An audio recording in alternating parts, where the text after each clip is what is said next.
Et 18h35, bonjour à tous et à toutes à distance. Bonjour à tous, surtout celles et ceux qui sont venus en présentiel. Je m'appelle Pierre Lazotto, je suis professeur assistant magistral et je suis co-titulaire de la chaire Digital Organization in Society qui organise le cycle de conférences des Jeunes ICEDOS auquel vous assistez aujourd'hui.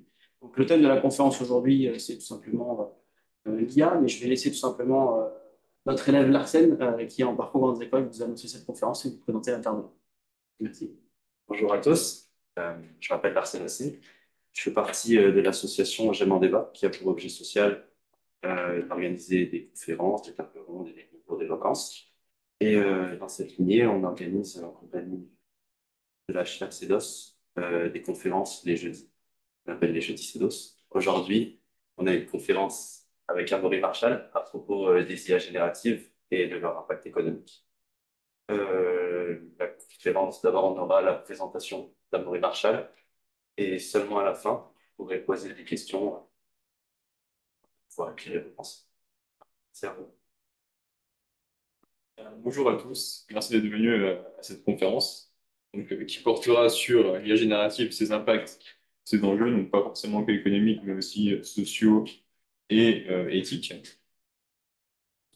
Donc pour le déroulement, on va d'abord faire quelques présentations. Ensuite, je me permettrai de définir ce qu'est l'intelligence artificielle et l'IA générative, qui sera notre sujet aujourd'hui. On parlera des cas d'usage, notamment de trois principaux cas d'usage qui se ressortent au sein de notre écosystème, mais également des enjeux de l'IA générative. Ensuite, on passera à la course au développement qui est en train de s'opérer parmi les acteurs économiques et nous verrons quelle est la vision pour un État de cette tendance autour de l'IA générative. Donc, pour me présenter, je suis un ancien étudiant de GEM, donc j'étais dans cette salle il y a encore quelques années, 2-3 ans environ. Donc, j'ai fait le programme Grande École. En fin de parcours, j'ai décidé de doubler avec le Master of Science à INP-NCMAG en Big Data et IA.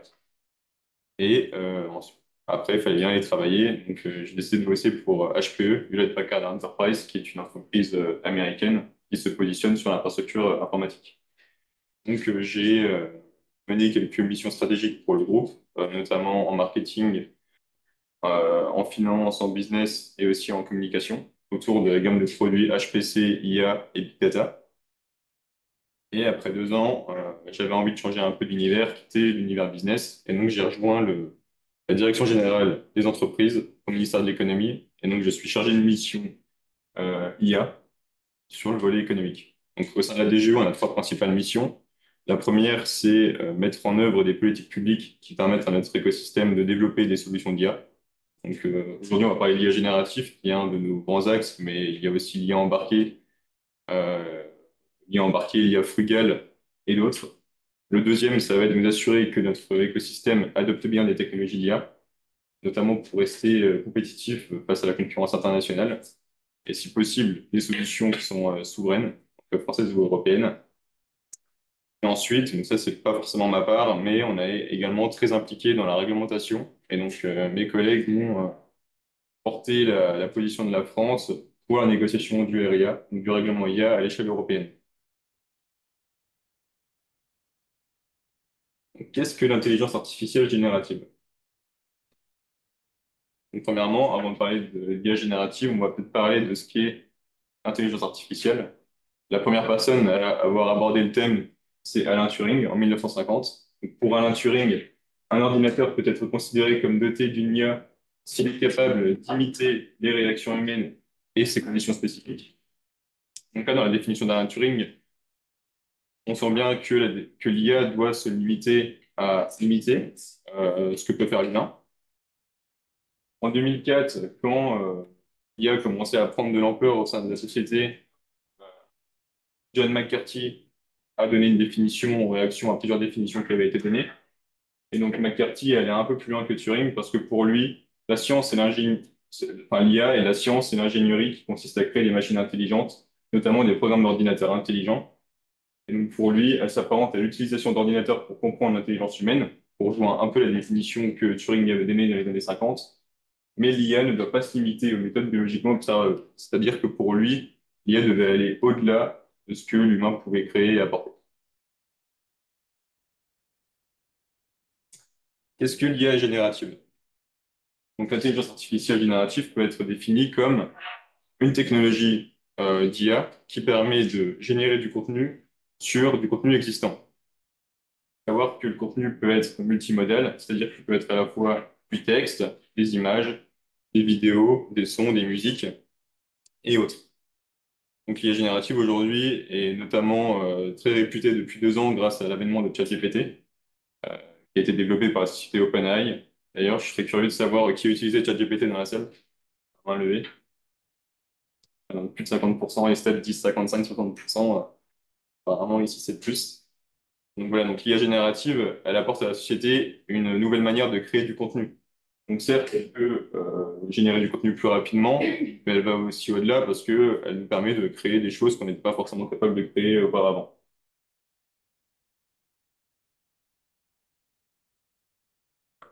Aujourd'hui, dans l'IA générative, il y a trois principales composantes. La première, la première est la base de données. Pour développer des modèles d'intelligence artificielle générative, il faut des bases de données qui sont vastes, diversifiées et de très haute qualité. Pas de problème. Et donc, la raison des bases de données qui sont nécessaires pour développer des modèles d'IA génératifs, c'est que ces modèles sont extrêmement complexes.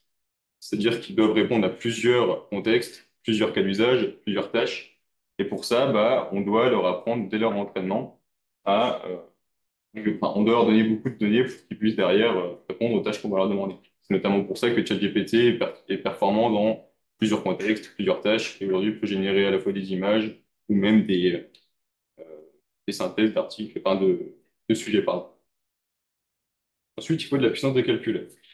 La puissance de calcul, elle est notamment liée au grand volume de données qui sont nécessaires pour entraîner les modèles. Donc, ce qui se passe quand on entraîne un modèle, c'est qu'on envoie les données dans l'ensemble des paramètres du modèle d'IA générative. Et donc, pour ça, il nous faut des infrastructures qui sont dites GPU, donc pour Graphic Processing Unit. Elles permettent tout simplement de paralléliser les tâches d'IA au sein des processeurs et donc de pouvoir entraîner les modèles.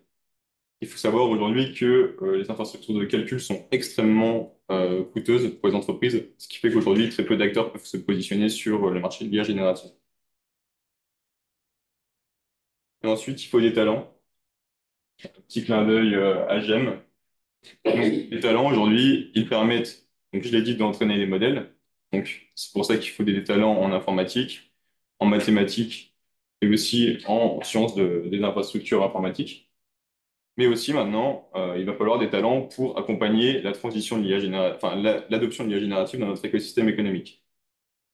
Vu que l'IA générative va concerner tous les secteurs, il va falloir que des personnes et des entreprises se saisissent du sujet pour pouvoir accompagner cette adoption. Quels sont les cas d'usage et les enjeux? Concernant les cas d'usage, aujourd'hui, il y en a trois qui sont en train de sortir au sein de notre économie. Le premier, c'est la génération de contenu à partir de documents multimodaux. Multimodaux sur le,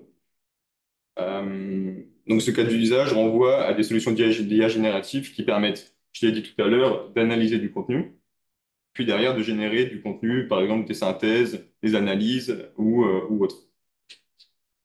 Et donc, si l'IA générative permet de générer ce genre de choses, c'est parce qu'elle arrive à puiser dans des bases de données via des interfaces de programmation et derrière envoyer la synthèse du contenu qui a été analysé à la personne qui va le demander via du prompting, via une requête à la machine.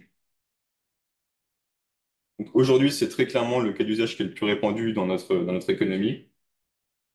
Aujourd'hui, il n'y a pas une seule entreprise qui ne se dit pas du domaine, enfin du sujet, pardon, au point que même l'administration française est en train de développer une solution qui s'appelle Albert pour aider les agents publics à analyser du contenu plus rapidement, en générer une synthèse ou autre, mais également améliorer leur service aux citoyens.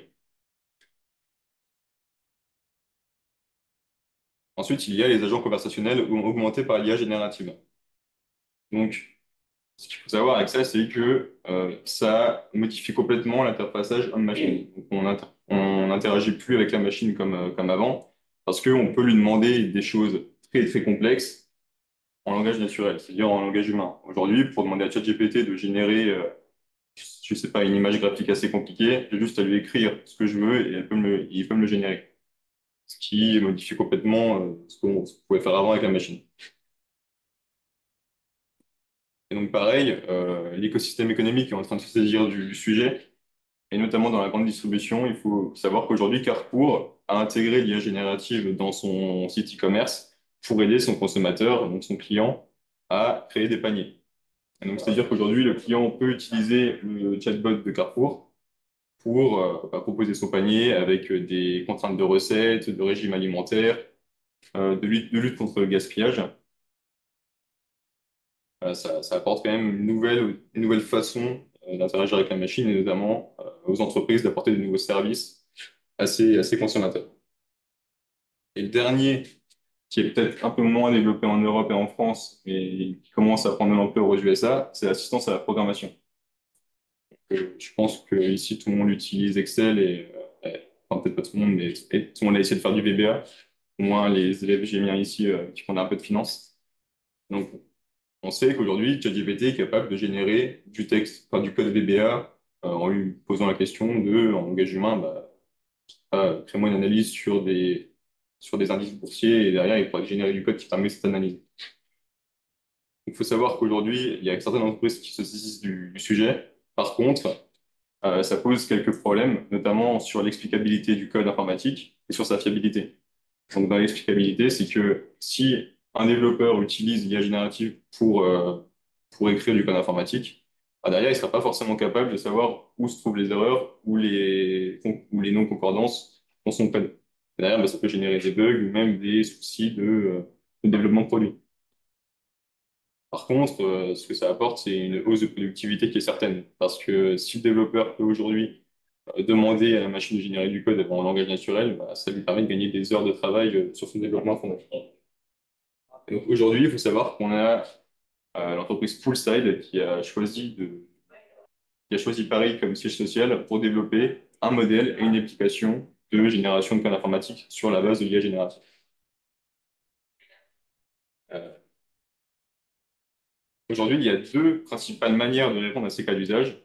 Le premier, c'est en ayant recours à l'open source. Donc, l'open source, c'est quoi? Ce sont des modèles qui sont disponibles à une communauté en ligne. C'est-à-dire que, typiquement, Mistral AI, notre champion français, développe des modèles, les met à disposition en ligne, et derrière, l'entreprise qui veut utiliser ce modèle peut le reprendre et l'adapter à ses cas d'usage qui sont d'entreprise. L'autre manière, c'est le closed source. Donc, typiquement, c'est le modèle d'affaires d'OpenAI avec ChatGPT. Donc là, l'entreprise qui veut développer l'IA générative dans ses cas d'usage d'entreprise va prendre des licences ou va carrément acheter un logiciel pour répondre à ses utilisateurs sur l'IA générative. Donc, quels sont les impacts de l'IA générative? Premièrement, le premier impact, c'est l'impact sur la productivité.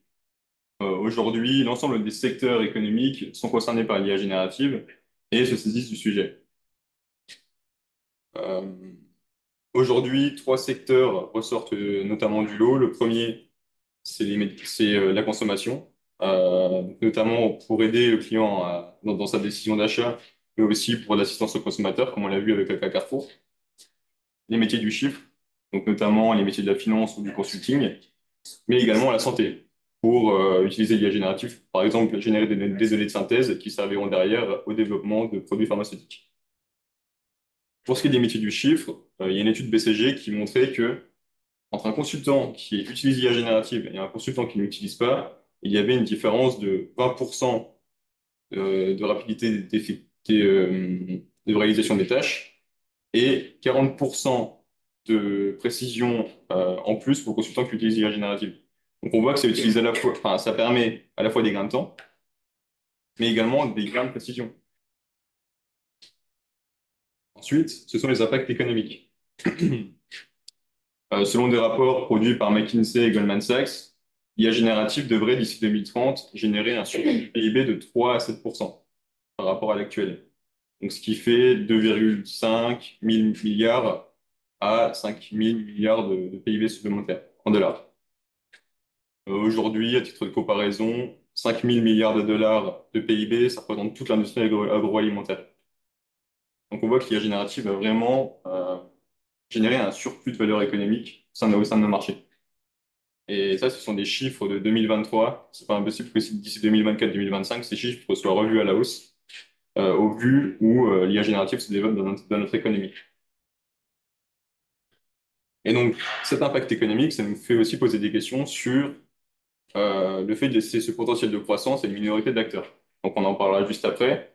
Aujourd'hui, les acteurs qui sont capables d'apporter des solutions d'IA générative aux entreprises sont les GAFAM. Donc, Google, Amazon, Facebook et les champions qui le supportent. D'ailleurs, l'autorité de la concurrence française a notamment lancé cette semaine une enquête de 6 semaines afin de savoir si les leaders de la tech, donc les géants du numérique, n'useraient pas de leur position dominante sur le marché pour pousser les solutions d'IA générative qu'ils développent aujourd'hui. Et ensuite, l'IA générative a des impacts sociétaux. Le premier, c'est l'impact sur la créativité et la production de contenu. Pourquoi? Parce que l'IA générative permet d'augmenter massivement le contenu qui sera disponible sur le marché, alors, même au sein de nos usages du quotidien. On l'a déjà dit, les images, les vidéos ou autres. Et donc ça, par exemple, ça pose la question du respect du droit d'auteur et du respect de la créativité humaine. Par exemple, une IA générative qui va générer des tableaux en se basant sur le style de Picasso, ben, on peut se poser la question de est-ce qu'il y a une atteinte à la propriété intellectuelle de Picasso? De plus, ça peut entraîner une surabondance de contenu qui va rendre sûrement difficile et qui rend déjà difficile la distinction entre le contenu qui a été généré par l'humain et le contenu qui a été généré par l'IA générative. Ensuite, ça aura des impacts sur la vie privée.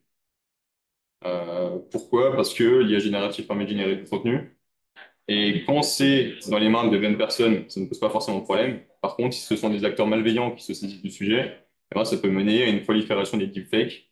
Donc, ceux qui ne connaissent pas le terme, ce sont des créations fausses de l'IA ou de l'IA générative. Donc, des contenus trompeurs. Donc ça peut avoir des implications potentiellement graves sur la stabilité géopolitique d'un pays, voire politique. Donc admettons, deux candidats arrivent au second tour de la campagne présidentielle française. Si le candidat qui est en tête subit une prolifération de fake news sur sa personne, eh ben, ça pourrait le déstabiliser et donc fausser l'élection à cause de la manipulation de masse. Et ensuite, il y a la consommation énergétique. Donc, on l'a vu, développer des modèles d'IA générative demande des infrastructures de calcul qui sont extrêmement complexes, mais extrêmement coûteuses aussi en énergie. Et, euh, et donc, aujourd'hui, on arrive quand même à un niveau où, en 2023, la consommation énergétique, donc à la fois en eau et en électricité, a explosé. Je regarde les chiffres. Microsoft, donc, par exemple, a souligné dans son rapport 2022 que sa consommation d'eau avait augmenté de 34%. Donc, ça veut bien dire que déjà, les usages de l'IA augmentent et donc consomment beaucoup plus d'énergie dans les data centers. Donc, ça, il faut savoir que c'est les chiffres de 2022, c'est pas impossible que les chiffres de 2023 montrent une augmentation drastique. Et donc, pour un peu contrebalancer le sujet, aujourd'hui, on a beaucoup d'acteurs qui se positionnent sur le développement de nouvelles architectures informatiques, de nouveaux composants qui offrent aux consommateurs d'IA et donc aux utilisateurs d'infrastructures informatiques un meilleur rapport entre performance et consommation énergétique. Et donc, à ce sujet, on a notamment des entreprises telles que Microsoft ou Amazon, qui a sa branche AWS. Mais en France, on a également des acteurs qui commencent à bien se positionner, tels que Cyperl ou Calray. Donc, quel est l'état de la course à l'IA générative aujourd'hui? Premièrement, la course à l'IA générative se joue à deux niveaux. Le premier niveau, ça va être la course au développement de modèles. Donc, on l'a dit, les modèles sont extrêmement complexes, doivent répondre à plusieurs tâches, mais également être compatibles avec plusieurs contextes. Et donc, aujourd'hui, on a quand même des acteurs tels que OpenAI, Anthropic, Cohere, qui essaient de développer le modèle qui sera le plus performant demain. Euh, dans cette, euh, dans cette course au modèle, il y a deux possibilités de développement de modèle. Le premier, ça va être le développement de gigamodèles. Les gigamodèles, ça va être quoi? Ça va être les modèles qui vont être très adaptatifs et qui ne vont pas avoir de tâches spécifiques dans leur fonctionnement. C'est-à-dire que ChatGPT, on peut parler aujourd'hui de gigamodèles. L'autre cas, ça va être le développement de modèles qui vont être entraînés et affinés sur des tâches qui sont beaucoup plus spécifiques, dans un domaine plus spécifique. Donc, typiquement, une IA qui génère des rapports dans le milieu de l'industrie automobile, et donc qui, certes, répondra à moins de cas d'usage, mais sera beaucoup plus performant qu'un gros modèle sur les tâches bien spécifiques. Donc, on l'a vu encore tout à l'heure, cette course se fait soit en développant des modèles qu'on mettra à disposition en open source, soit en développant des modèles qui seront en source fermée et qui iront directement chez le consommateur via des licences. Et donc, la deuxième part de la course, c'est la course à l'infrastructure. Aujourd'hui, il faut savoir que le seul acteur qui a été capable d'apporter l'infrastructure informatique nécessaire à l'entraînement, à l'affinement et au déploiement de l'IA générative, c'est NVIDIA. Ce qui fait qu'en 2023, ses revenus ont été multipliés par 3, mais aussi sa valorisation boursière. Donc on a un acteur qui se trouve dans une situation monopolistique et qui aujourd'hui fournit l'ensemble de ces fameuses cartes graphiques à l'ensemble de l'écosystème. Au point qu'aujourd'hui, même les géants tels que Amazon, Microsoft ou Google tentent de développer leurs propres puces et leurs propres composants pour le développement d'IA.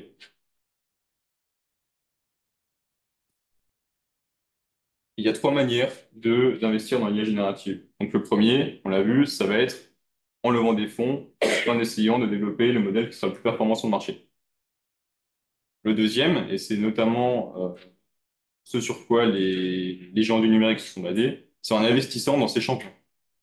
Et donc ça a créé une tendance où en 2023, euh, l'ensemble des principaux acteurs qui se positionnaient sur le développement de modèles d'IA générative ont reçu des financements extrêmement élevés de la part des géants du numérique. Par exemple, Anthropic a reçu 3 milliards de AWS de Amazon et 3 milliards de Google. OpenAI, aujourd'hui, a reçu plus de 15 milliards de dollars de financement de la part de Microsoft et d'autres. Et même notre champion national Mistral, aujourd'hui, est valorisé à 2 milliards de dollars et vient de clôturer sa dernière levée de fonds. Donc, l'intérêt de financer et d'investir dans ces dans ces champions de l'IA générative, en tant que géant du numérique qui est déjà positionné sur le marché, eh ben, c'est de prendre les technologies d'IA générative qui sont développées par ces champions et de les mettre dans le service, dans ces services. Typiquement, l'acteur cloud et de la bureautique qui avait déjà une grosse base installée de clients sur ces produits, eh ben, maintenant il peut aller proposer des nouveaux produits et aller chercher encore plus de parts de marché auprès de ses clients existants. Et la troisième manière d'investir dans l'IA générative, c'est en investissant dans les infrastructures. Et donc, on l'a vu, aujourd'hui, NVIDIA est extrêmement bien placé dans l'approvisionnement des GPU, donc des cartes graphiques. Mais on a aussi tous les géants du numérique qui ont investi plusieurs dizaines de milliards de dollars dans leurs infrastructures. Et ça, c'est parce que ils savent que l'IA générative va se déployer de plus en plus dans notre économie et qu'il faudra supporter la charge. Donc, à la fois pour l'entraînement, donc pour entraîner et réentraîner des modèles pour les rendre plus performants, mais aussi sur l'infrastructure de déploiement. Parce qu'il faut savoir qu'une fois que le modèle est développé, eh ben, il faut quand même l'apporter jusqu'au consommateur. Généralement, ça se fait par le biais d'infrastructures qui consomment énormément et qui demandent des puissances de calcul qui sont certes moins importantes que sur l'entraînement, mais qui sont quand même conséquentes.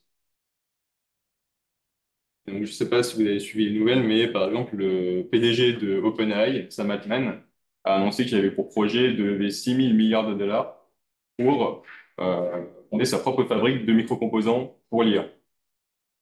Donc, il sent bien que les acteurs qui auront le vent en poupe qui auront le vent en poupe demain, pardon, seront les acteurs qui auront la main mise sur les composants. Donc lui, son but, c'est de développer sa propre usine de microcomposants.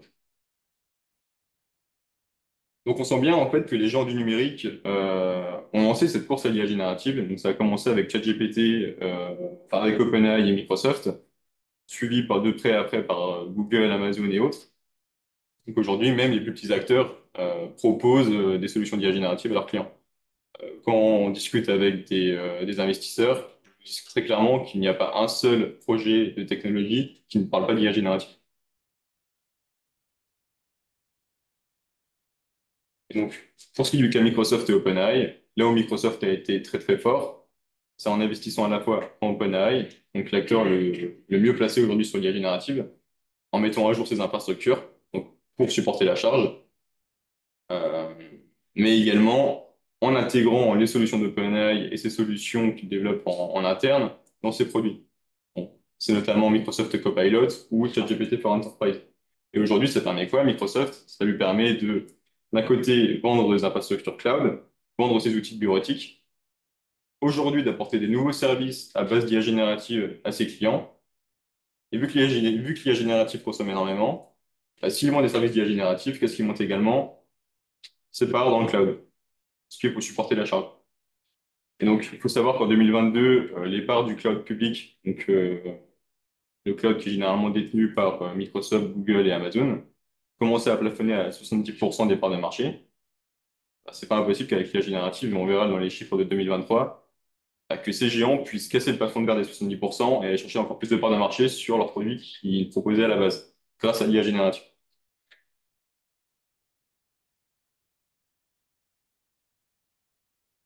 Donc là où Microsoft se trouve dans la place de winner take all, Google, lui, est dans une situation un peu plus complexe.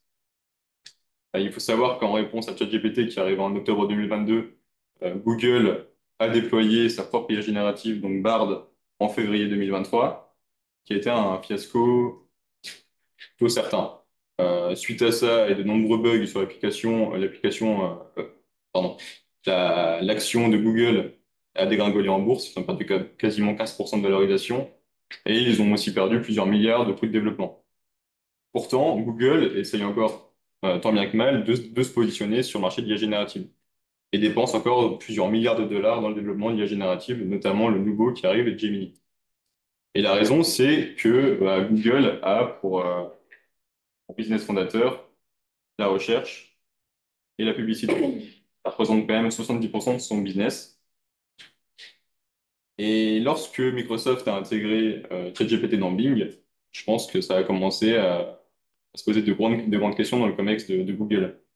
Parce que si Google, à cause de la position dominante des acteurs concurrents sur l'IA générative, perd même son business de base, eh ben, pourra apercevoir un géant de la tech qui s'écrasera par terre. Et la raison de ça, c'est que aujourd'hui, les recherches Internet se font quand même majoritairement grâce à la recherche Google, notamment pour les plus complexes. On ne sait pas si dans quelques mois, quelques années, l'ensemble des recherches Internet se feront sur l'IA générative. D'ailleurs, c'est le cas. Je suis sûr que pour ceux qui utilisent ChatGPT aujourd'hui, sur des thèmes un peu complexes, posent directement la question à ChatGPT qui fournit une réponse complètement cohérente et complètement structurée. Donc, on verra comment les fournisseurs de moteurs de recherche répondent, donc notamment Google, Bing ou autres. Et pour l'instant, leur business model de base est quand même pas mal mis en danger. Et dans tout ça, quel est le point de vue du côté État? Premièrement, pour un État, la tendance d'IA générative va avoir un impact d'ordre culturel. Parce qu'il faut savoir aujourd'hui que la majorité des modèles d'IA générative qui sont développés sont développés sur du contenu qui est anglophone, emprunt également d'une culture qui est généralement américaine. Et donc aujourd'hui, comment on va aller répondre au cas d'usage du consommateur européen ou français avec des modèles qui seront aussi performants sur le français, sur l'allemand, sur l'espagnol que sur l'anglais. Donc on peut se féliciter aujourd'hui d'avoir Mistral AI, et il va quand même falloir développer des cas d'usage. Euh, et donc, cet enjeu culturel, il est d'autant plus important dans les milieux tels que le droit.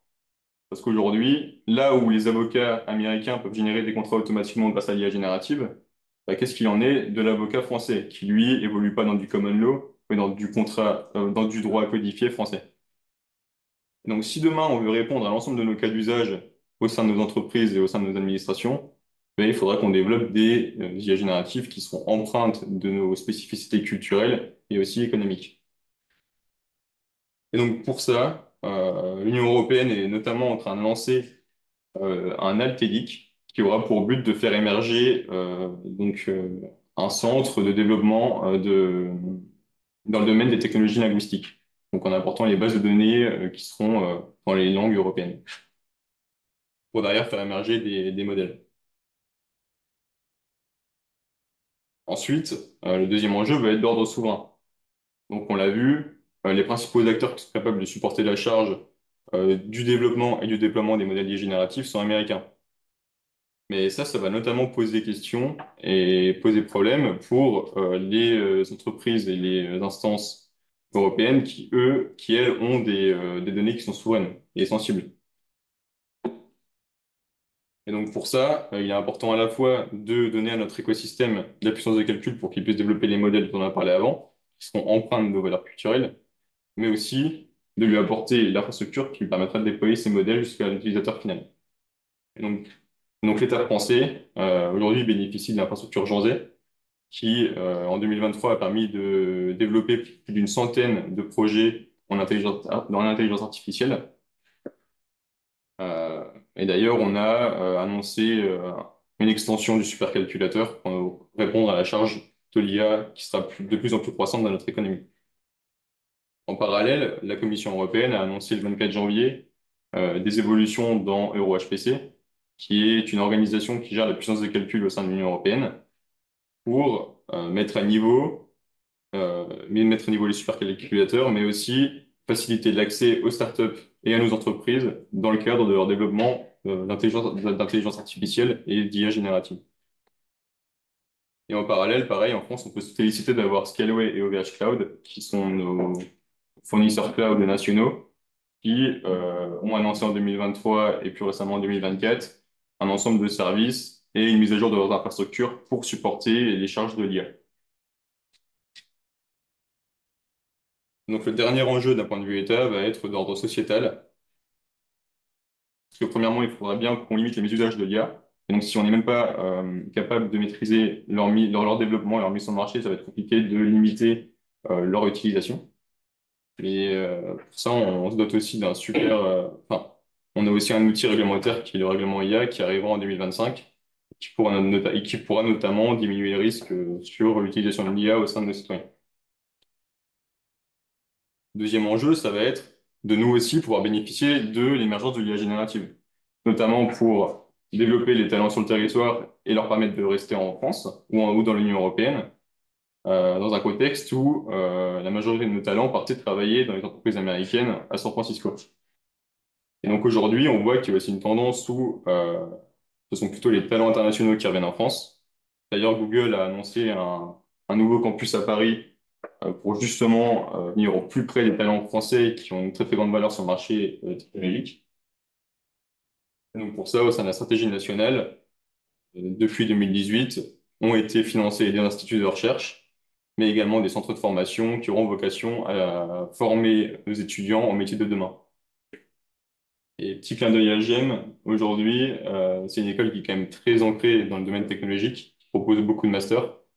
Et donc, pour les étudiants qui sont là, qui étaient là, bah, je les incite vraiment à se prendre du sujet et d'aller vers ces formations qui vous permettront de demain comprendre les enjeux et d'apporter vraiment une plus-value à votre entreprise qui sera forcément confrontée au sujet. Voilà. Merci pour votre écoute. Est-ce qu'il y aurait des questions?